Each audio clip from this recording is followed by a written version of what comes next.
in Washington about what will happen with the seat left vacant by the death of Supreme Court Justice Ruth Bader Ginsburg. Whether it's a quick appointment or not, whatever happens is sure to have ramifications for years to come. Joining us now to talk about some of the things to look out for down the line, the chairman of the Department of Political Science at UC San Diego, Professor Thad Kousser. Thank you so much for joining us. Thanks for having me.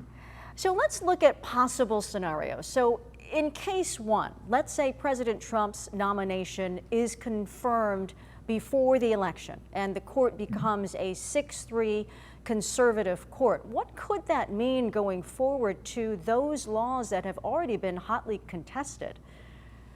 Well, I think this means 20 to 30 years of the court being strongly conservative. And so the cases that will come before it are hard to predict. But a few of the things that will be pending in the short term, the biggest one is the Affordable Care Act, better known as Obamacare. That was held up in 2012 with Justice Roberts siding with Ruth Bader Ginsburg and the other liberal justices in upholding most of Obamacare, upholding that individual mandate that's central to it.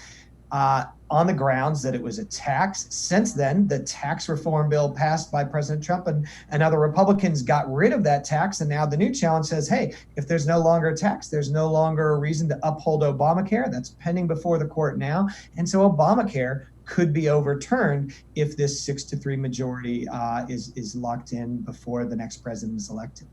Now, an interesting concept that has been raised. So let's say in scenario 2, even if that scenario 1 happens, so it's a 6-3 court, let's say Joe Biden wins the election. So going forward now we have a Democrat in the White House, and there's been some talk about packing the Supreme Court, meaning adding additional seats. So what do you make of that in terms of the likelihood that that would happen and what that means for people who've never heard of it?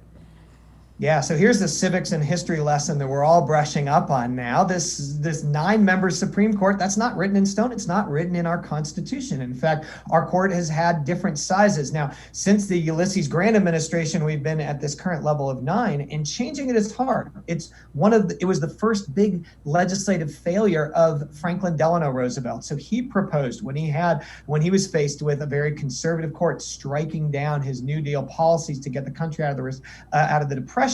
He tried and proposed enlarging the court, sort of adding a new justice for every current justice who was over 70 to get rid of these old men who were stopping things.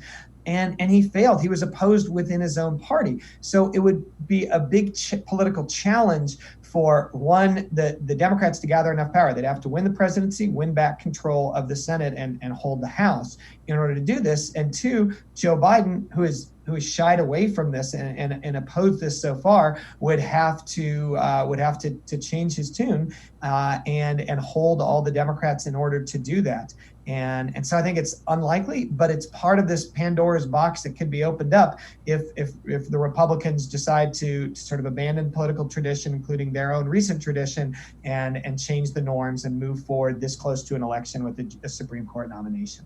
Yeah, it certainly seems like a slippery slope of adding justices, whichever party, from one to the next. And then what would happen next? Right, just constantly adding more, trying to change the balance of power there. And also history has shown that not every justice who is then confirmed one side or the other, liberal or conservative, votes that way all the time.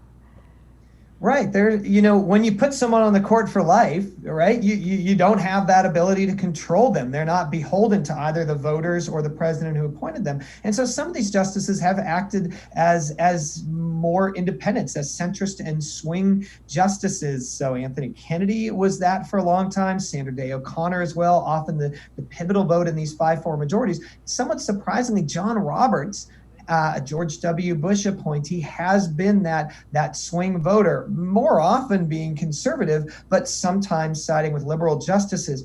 I don't think that's been the case for either of the 2 justices that President Trump has appointed. And I think that the candidates that he's looking at now are more staunch conservatives who will be predictable for a long time in their voting patterns. Well, we shall see. He has announced that he will be naming his nominee on Saturday. Professor Thad Kousser, thank you so much for your insights. We really appreciate it.